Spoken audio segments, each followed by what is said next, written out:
film qui s'appelait Après moi le bonheur et qui est l'histoire vraie d'une femme qui avait un cancer et qui était donc en fin de vie et qui avait 4 enfants et qui s'est battue pour changer une loi en France. Et cette femme a dit bah, moi je veux savoir où iront mes enfants avant que je décède et surtout je veux qu'ils soient ensemble.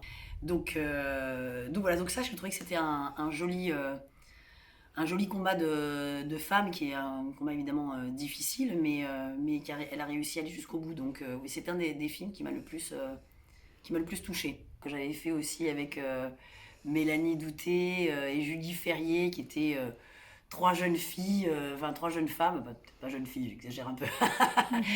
Assez drôle. Après, moi j'ai fait pas mal de...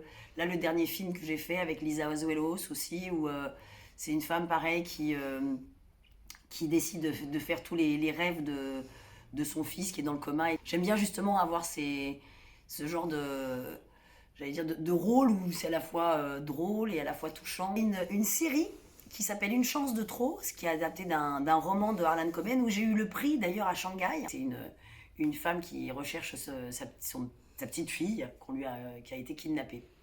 Bon, voilà.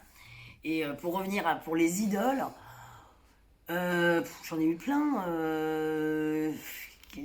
Déjà, moi j'avais. Comment. Merde. Annie Girardot, dans Les femmes françaises.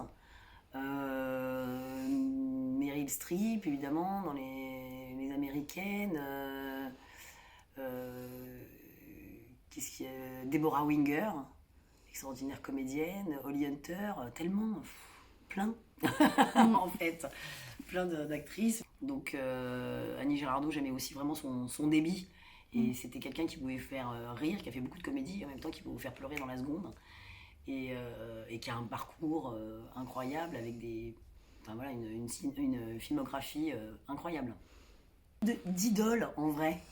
Et puis forcément, des idoles, c'est pas forcément des gens connus aussi. Moi, je viens de faire un film justement en tant que réalisatrice, là, pour des femmes qui ont subi des violences conjugales et sexuelles, des personnes qui travaillent dans les associations et qui donnent beaucoup et dont j'ai beaucoup d'admiration, mais qui sont des combats de tous les jours. Ils vont rester dans les associations, ils vont se battre pour des gens. C'est pour ça que j'ai fait un film pour les mettre justement en lumière. Et en France, on a beaucoup de bénévoles dont on parle jamais, mais il y a quand même 15 millions de bénévoles en France, ce qui est pas mal pour un pays de 66 millions d'habitants. Non, qu'est-ce que je peux dire toutes des jeunes femmes d'avoir des rêves, de continuer à en avoir et de tout mettre en œuvre pour pouvoir les atteindre et de jamais se dire que rien n'est impossible, que tout est toujours possible.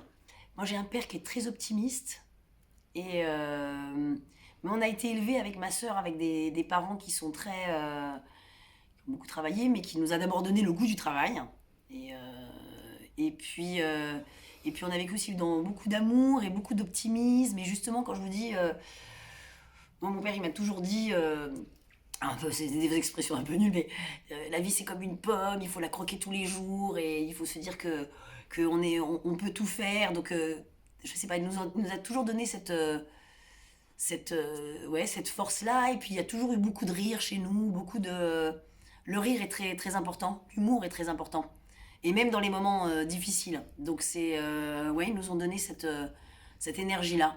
Un peu les générations entre nos grands-mères, nos mères et nous aujourd'hui et nos filles, il y a une évolution en très peu de temps. Enfin, en France surtout, on n'avait pas le droit de voter il n'y a pas très longtemps de ça, à aujourd'hui une liberté où les femmes parlent. Et d'un côté, elle est parfois très libre et parfois un peu trop libre. Et d'un coup, avec les réseaux sociaux, il y a un truc qui déborde aussi un petit peu, ou très facilement. Les filles font des études maintenant plus longues que les garçons.